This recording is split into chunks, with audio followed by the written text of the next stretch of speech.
বিপুল ব্যবধানে হা বিজয়ী হবে।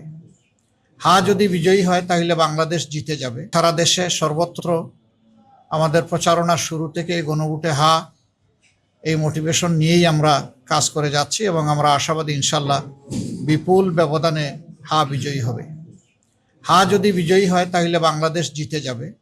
হা যদি বিজয়ী হয় তাহলে ইনশাল্লাহ জুলাই আকাঙ্ক্ষা বাস্তবায়িত হওয়ার পথ খুলে যাবে।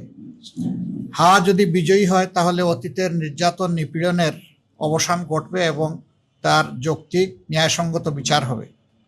হা বিজয়ী হলে আবরার ফাহাদ থেকে শুরু করে আমাদের বিপ্লবী শরীফ উসমান হাদি পর্যন্ত সকলের বিচারটা তাদের পরিবার পাবে।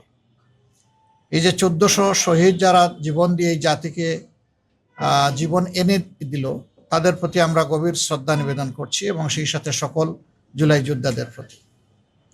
আমাদের অবস্থান মূল থেকেই স্পষ্ট ছিল। আমরা এই দলগুলো সবসময় সংস্কারের পক্ষে ছিলাম, আমরা পরিবর্তনের পক্ষে ছিলাম।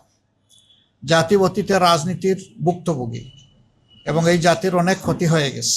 54 বছরে এই জাতি বহুদূর এগিয়ে যেতে পারত। দুর্নীতি দুঃশাসনের কারণে জাতি এগুতে পারেনি। আমাদের অঙ্গীকার হচ্ছে দুর্নীতির বিরুদ্ধে স্পষ্ট অবস্থান এবং আমরা সমাজে সুশাসন বা গুড গভর্নেন্স দেখতে চাই। এর সাথে সাথে আমরা সমাজে সর্বত্র ন্যায় বিচার কায়েম করতে চাই।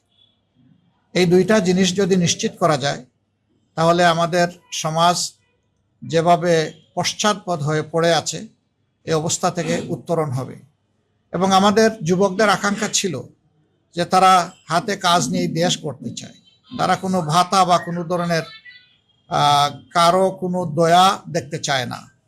তারা নিজেই এই বাংলাদেশ গড়ার গর্বিত অংশীদার হতে চায়।